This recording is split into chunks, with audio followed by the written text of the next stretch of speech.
Associada à virilidade, a impotência sexual masculina ainda é um tabu. Põe tabu nisso, Patrícia. Só que cada vez mais é preciso vencer a barreira do preconceito para falar de verdade, às claras, dessa doença que tem cura. Depois de muito tempo de silêncio, esse homem finalmente busca ajuda médica. E pela primeira vez consegue falar sobre um problema que o atormenta: a impotência sexual. Como é que foi essa primeira vez? Foi estranho. Foi sem saber, às vezes a gente pensa que é um cansaço só, ou só uma preocupação. E continua tentando ou você já para logo? Já para. Melhor não tentar ficar passando a vergonha. Lucas tem apenas 24 anos. A primeira vez que fracassou foi aos 19. De lá pra cá foram incontáveis decepções. Qual foi a frase mais dolorida que você já ouviu de uma parceira depois de dar errado? Não era pra ser.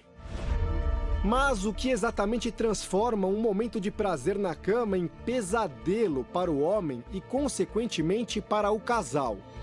Na verdade, eu não sei se é uma ansiedade, se é um estresse.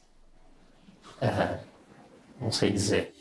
A impotência sexual, chamada pelos médicos de disfunção erétil, é mais comum do que se imagina.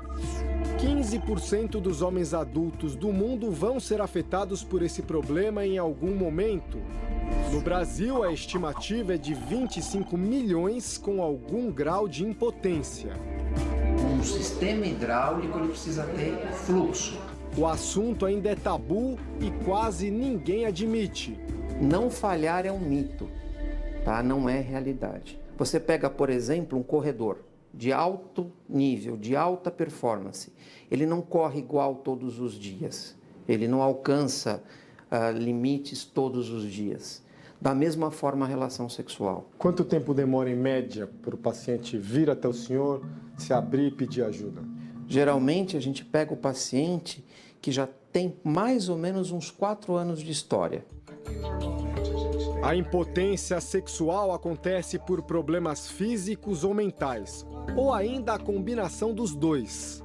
50% dos diabéticos vão ter algum problema de ereção peniana no decorrer dos anos. O homem com a disfunção de causa psicológica começa a ter esse registro negativo que compromete a disposição dele de se aproximar. Ele passa a evitar o contato sexual por medo de falhar.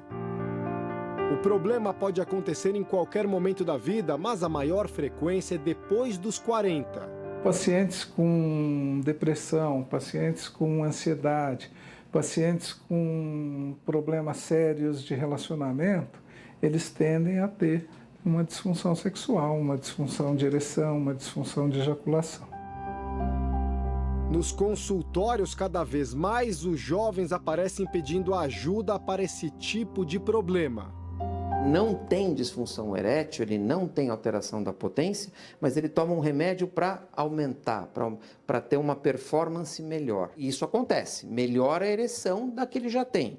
Só que o problema é que isso vai criar uma muleta psicológica para ele. Quando ele for tentar ter uma relação sem utilizar medicamento, ele não vai conseguir ter uma ereção de forma adequada.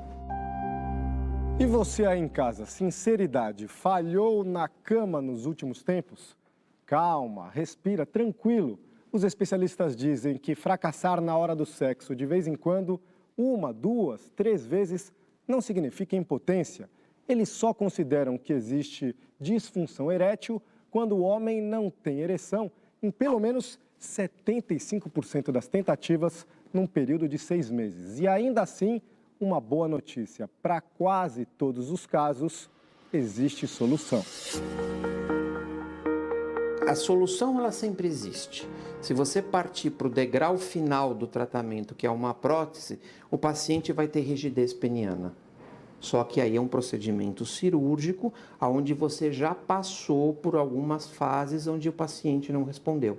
Seja medicação oral, sejam as injeções, que é uma coisa um pouco mais reservada, e por fim, próteses. Psicoterapia também é sempre importante. Exercícios de relaxamento. O relaxamento profundo, ele controla o sistema nervoso central, né, que regula as mudanças fisiológicas, aceleração cardíaca, tensão muscular. O ideal é deixar a vergonha de lado e procurar também ajuda médica. Até porque a impotência sexual pode ser um alerta para doenças mais graves. A disfunção erétil ela pode ser um anúncio precoce de uma doença cardiovascular. O fim desse enorme probleminha é a garantia de recuperação da autoestima e de muitos relacionamentos. As pessoas se sentem mais leves, mais à vontade, mais verdadeiras e mais preparadas, né, para no momento de um encontro elas se entregarem ao próprio prazer na presença do outro. Se você procurar ajuda e resolver esse problema, quanto que sua vida vai melhorar? Ah, muito. Muito, porque ter confiança é muito bom, né? Poder saber que você vai poder satisfazer o seu parceiro.